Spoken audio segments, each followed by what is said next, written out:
Commander Vex stared at the sensor display, his four eyes blinking in rapid succession. The readings made no sense. The ship approaching their border station wasn't in any database, yet its energy signature blazed like a miniature star. "Run the scan again," he ordered his communications officer, a nervous Quillen named Pip. "Same results, Commander. Unknown vessel, but the power output is impossible. No known civilization has technology that advanced." Vex's mandibles clicked together anxiously. For 3 centuries, the Galactic Council had maintained peace through careful balance. Every species had their strengths. The Korthans excelled at engineering, the Zephyrians dominated trade, and the aquatic depths controlled the outer rim territories. But there were always the stories. Ancient tales spoke of a mythical race called humans. According to legend, they possessed impossible adaptability, survived in any environment, and wielded technology that defied physics. Most civilized beings dismiss these as primitive folklore, stories told to frighten younglings or explain natural phenomena beyond comprehension. "Sir, incoming transmission," Pip announced, his voice trembling. On screen. The view screen flickered to life, revealing a figure that made Vex's blood run cold. The being appeared remarkably similar to the ancient depictions found in archaeological ruins across the galaxy. Bipedal, with pale skin, flowing golden hair, and piercing blue eyes that seemed to see straight through him. She wore garments that shimmered with embedded technology, and behind her the bridge of her vessel gleamed with controls that pulsed with incomprehensible energy. "Greetings," the figure spoke in perfect galactic standard, though her accent carried musical qualities that no translator could produce. "I am Princess Luna of the Terran Federation. I request safe passage through your territory." Vex felt his knees buckle. Terran was the ancient word for the legendary human homeworld.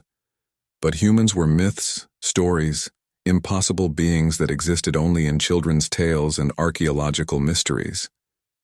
"This must be some kind of hoax," whispered his tactical officer. A bulky Gordanian named Rex. Princess Luna tilted her head slightly, and somehow her expression conveyed both amusement and infinite patience. "I understand your skepticism. Your species has spent millennia believing we were fictional. That was intentional." "Intentional?" Vex managed to croak. "My people withdrew from galactic affairs long ago. We watched, protected, guided when necessary, but remained hidden. The galaxy needed to develop its own identity without our direct influence." Luna's voice carried authority that seemed to resonate in their very bones. "However, circumstances have changed.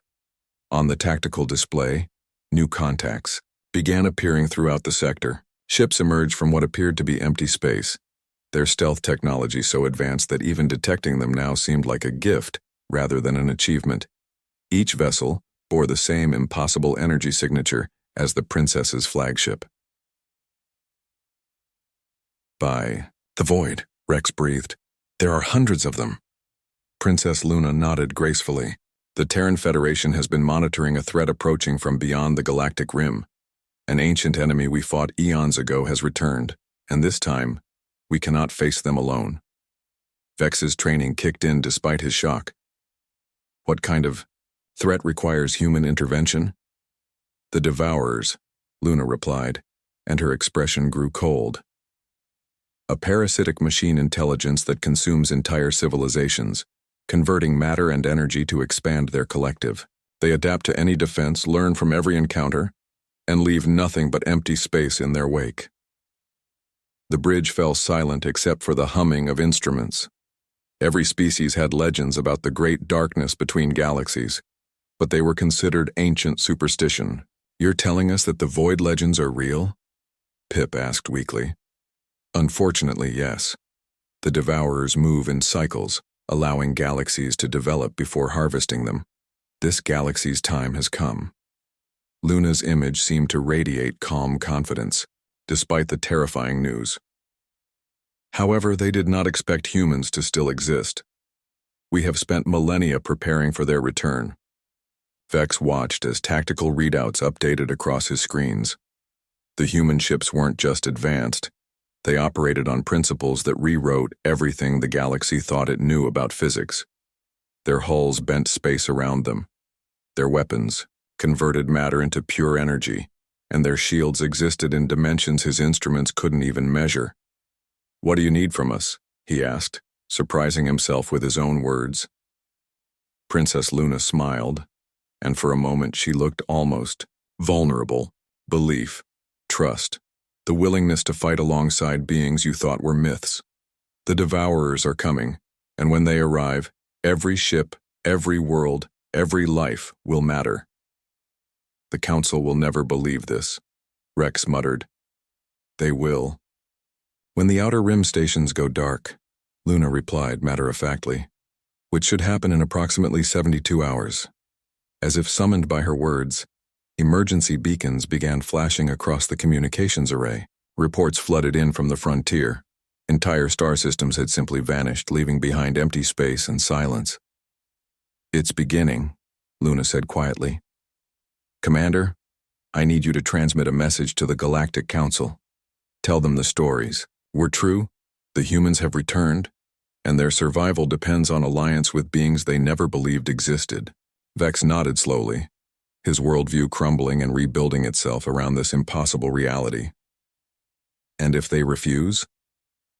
Princess Luna's expression grew determined, carrying the weight of countless generations and unimaginable responsibility. "Then they will learn what happens when humans fight alone. We didn't withdraw from the galaxy because we were weak, Commander. We withdrew because we were too strong, and strength without restraint becomes tyranny." She gestured, and holographic displays materialized, showing fleet formations that stretched across light years, ships that could crack planets, weapons that could ignite stars, and warriors trained for millennia in arts of war that other species couldn't even conceptualize. "But now," Luna continued, "restraint is a luxury we cannot afford. The Devourers show no mercy, take no prisoners, and leave no survivors. Against them, we will use everything we are, everything we've learned, and everything we've become." The transmission ended, leaving the bridge in stunned silence. Vex stared at the empty screen, processing the reality that fairy tales had just offered to save the galaxy. Outside the viewports, human ships hung in perfect formation against the stars, waiting for his answer. The stories had been true all along, and now the galaxy's survival depended on creatures of legend. He opened the channel to Galactic Command and began the most important transmission of his life.